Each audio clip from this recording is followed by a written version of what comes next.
E hoje é aniversário do seu Palmeiras, né, Fábio Piperno? Dia 26 de agosto, 108 anos de Palmeiras. E o Palmeiras que vai enfrentar o Fluminense fora de casa, um jogo dificílimo e um time que vem conseguindo, né, Piperno? Nesse período onde o Palmeiras teria jogos muito difíceis, ele já venceu o Corinthians, já empatou com o Flamengo e agora tem o Fluminense, podendo aí somar mais pontos nessa sequência tão complicada, né, Piperno? Boa tarde, Pilhado. Um abraço aos colegas, nossa enorme audiência. Sem dúvida nenhuma, né? Eu até brincava com o Vamp outro dia que... Deixa eu dar os parabéns também pro Palmeiras, que eu não dei, né? Abriu o discurso. Obrigado. Parabéns aí ao Palmeiras. Ah, não, calma aí. Bota a câmera no Vamp. Não, parabéns. Não, mas é rival. É. Mas é verdade, por favor, Vamp, olha lá pra câmera. Parabéns pro Palmeiras, 108 anos. 108 anos. Grande agremiação, rival. E vai sim, digo jamais. De vez em quando, algumas vezes sim, mas não é pra sempre não. Piperno, seu microfone tá ruim. Vamp, por favor, então, seus parabéns pro Palmeiras. O Palmeiras, 108 anos aí, né? Tem grandes amigos, são muito bem recebidos lá. O cara que coordena a divisão de base do Palmeiras, o João Paulo, companheiro meu de Vitória, jogou junto comigo. Outros jogadores, César Sampaio, Marcos, Arce, Júnior, Roque Júnior, Crebão, Evaí, Paulo Nunes, uma galera aí de ex-jogadores que a gente duelou bastante e hoje a gente convive, sempre conviveu em harmonia, grandes amigos. E o próprio presidente, né? O presidente do Palmeiras, o ex-presidente Paulo Nobre, né? Todos ali. Parabéns à agremiação. Mauro César Pereira, o microfone do Piperno a gente está recuperando aqui para falar sobre essa situação do Palmeiras, né, Mauro?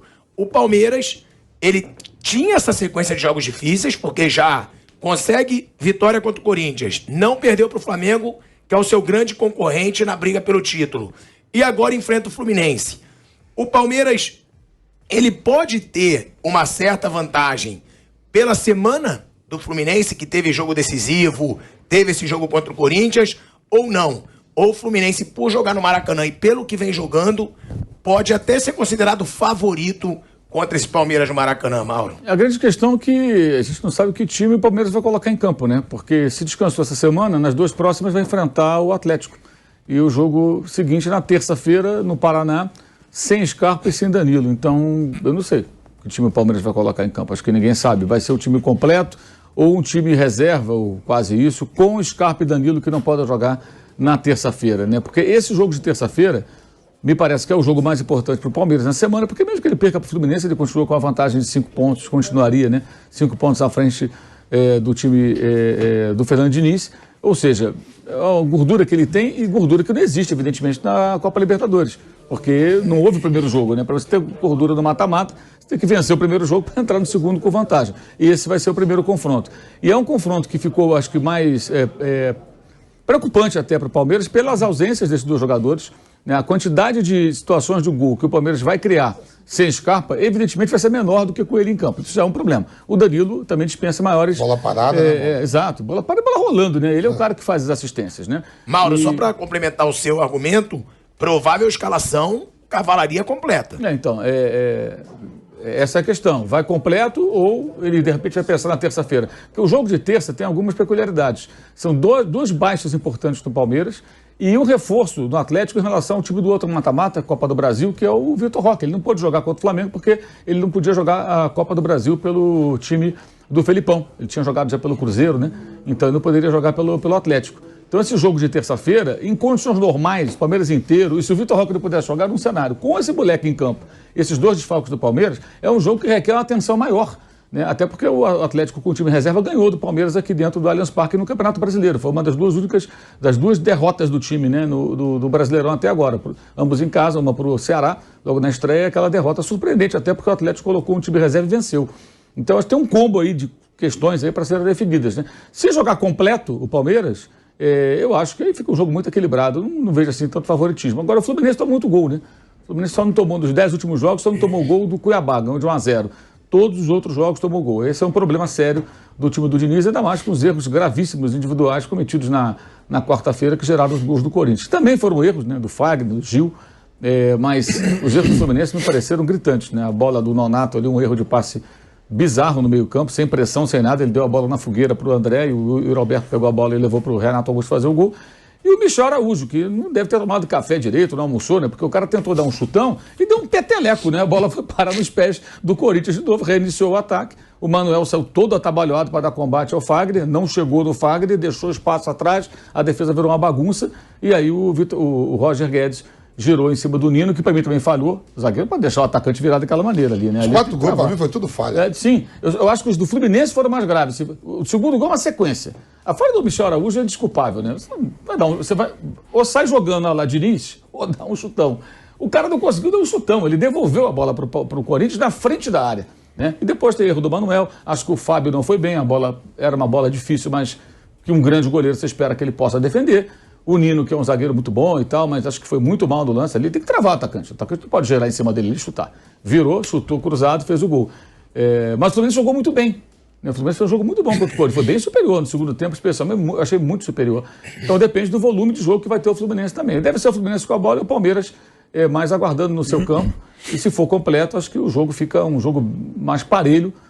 Não acredito que o Fluminense seja tão superior ou superior como foi contra o Corinthians, independentemente do placar. Com o Palmeiras inteiro, acho que estilos diferentes, propostas diferentes, mas o jogo acho que mais equilibrado. Ô Vamp, foram 11 gols sofridos pelo Fluminense em 6 jogos. Como disse o Mauro, sofre muitos gols. E o Palmeiras é difícil de sofrer gol. Então pode ser um ponto aí positivo pro Palmeiras e ruim pro Fluminense.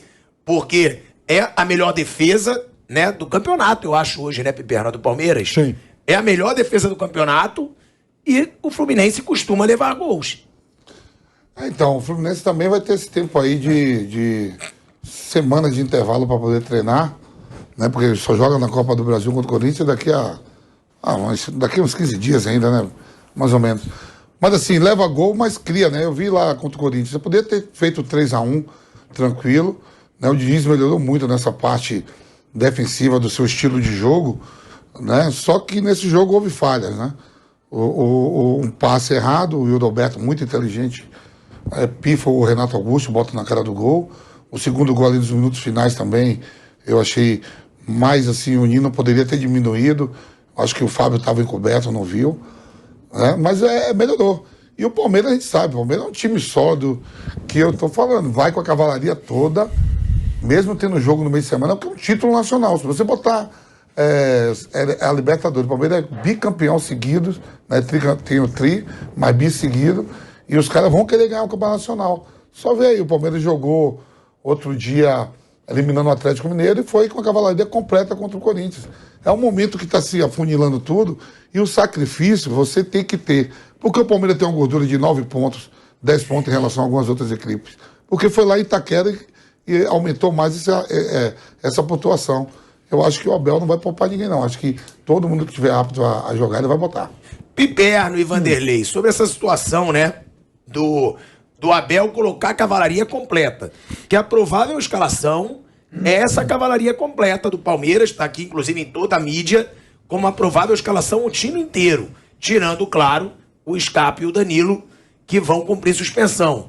Agora, mostra que o Abel tem realmente esse foco no Brasileiro nesse ano? Porque tem jogo de Libertadores na terça. Pode comprometer em alguns aspectos, jogador, cansaço, lesão, ou não. É normal do Abel? Vocês acham que ele faria isso de qualquer forma? Até pelo que o calendário aponta, não é uma questão de ter foco, de dar prioridade para essa ou para aquela competição.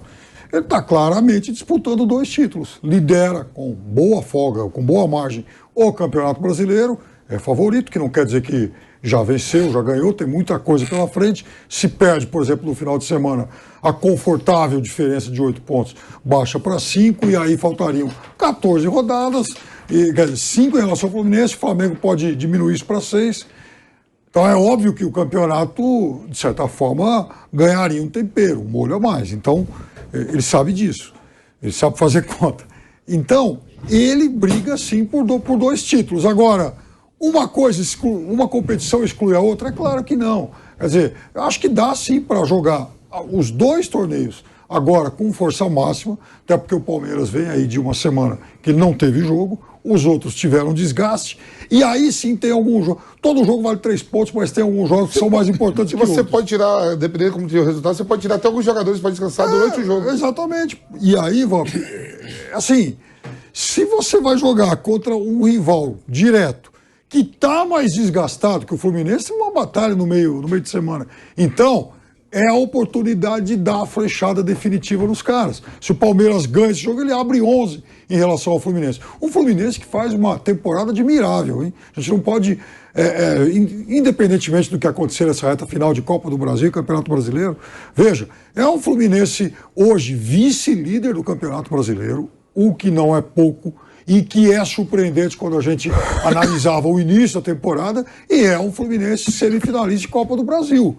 Não é pouco para um clube que está em reconstrução há bastante tempo. Aliás, eu acho que o presidente Mário Bittencourt faz, inclusive, um trabalho muito responsável em relação a isso e que, em certa medida, poderia ser até exemplo para Corinthians e São Paulo. Agora, eu acho sim que o Palmeiras tem que jogar com força máxima as duas competições. Não vai ser fácil. O Fluminense empatou com o Palmeiras em São Paulo, o Atlético Paranaense ganhou do Palmeiras em São Paulo. Então, acho que o Palmeiras, ele é favorito contra o Atlético Paranaense para avançar na Copa Libertadores, mas não é favoritaço, assim. É um favorito aí, vai, numa proporção de 60-40 e tal, mas tem que jogar, sim, nesse momento, dá para jogar com força máxima as duas competições.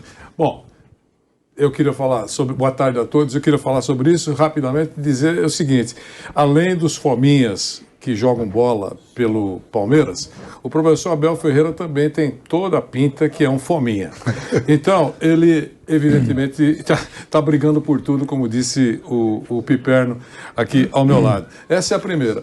Nós temos duas certezas nessa rodada. O Palmeiras não perde a liderança, e o Lanterna não sai do lugar. Ele continua Lanterna. Juventude vai firme lá na lanterna do campeonato e o Palmeiras não vai sair da lanterna. Eu só acho, sem pretensão de ser pitoniza, só acho que o professor Abel vai colocar o time mais forte que ele puder. Claro, com as ausências já citadas aqui que são obrigatórias, mas eu acho que ele vai colocar o que ele puder em campo. Ele tem 8 pontos de diferença, uma diferença confortável para o segundo colocado do campeonato. Aliás, é muito interessante que essa rodada, além de ser importante, não alterar a liderança, nem a lanterna, Asmar e companheiros, ela pode mudar totalmente a parte de cima. Ela pode mudar a vice-liderança, o terceiro lugar, o quarto lugar, o quinto lugar e o sexto lugar.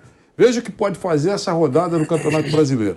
Dependendo do que acontecer, com resultados, aí pode mudar a composição. Muitos jogos importantes, né, professor, nessa rodada. Então pode mudar tudo. Veja a importância. Eu entendo que esse clássico é muito importante para o Palmeiras, mesmo tendo folga. Eu acho até que com essa folga o time entrará mais tranquilo, mais cadenciado. O problema passa a ser do Fluminense para tentar encurtar a diferença. Se o professor Diniz, que a gente, pelo que eu sinto também o professor Diniz é outro fominha militante. Então nós teremos aí 2 fominhas ou 2 grupos de fominhas em campo no jogo de amanhã. Acho muito legal e que a gente vai acompanhar tudo isso pela Jovem Pan. O empate do Palmeiras com o Flamengo, ele aumentou as chances de título do Palmeiras, né? Matematicamente falando. Eram 73%, hoje 78%. De chance de título. Um empate contra o Fluminense lá é um bom resultado? Dependendo do que o Flamengo faça, né? Dependendo do que o Flamengo faça. Mas aí fica com 7 pontos ainda, né? Mas vai diminuindo e a rodada vai diminuindo. Mas é um jogo dificílimo, né, Vamp? É o vice-líder, é um time que tá jogando bem em casa. É jogo difícil. O Fluminense é encardido dentro e fora de casa, né? Como a gente falou aí, você vê que ele faz contratações para disputar pré-Libertadores e não consegue passar, se gasta, aí vai na Sul-Americana, precisa dar uma goleada, mas ali já era tarde, foi uma goleada de 10, mas aí teve outro resultado que o Independente de Santa Fé ganhou, tirou, sei lá, mas no ministro lá atrás.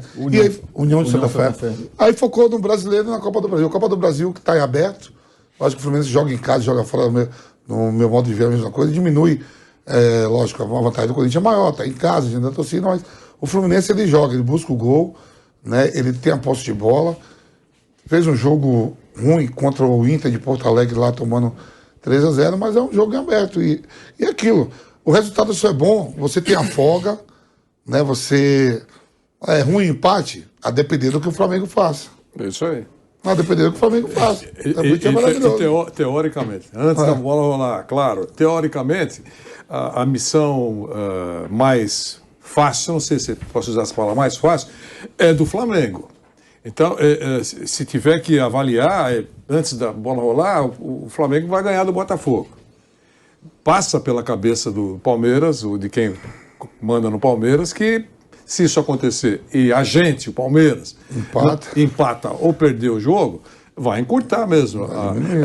Claro, tem muito campeonato pela frente, eu sei disso, mas você não pode permitir ou tem que se esforçar muito para não diminuir a vantagem que você tem.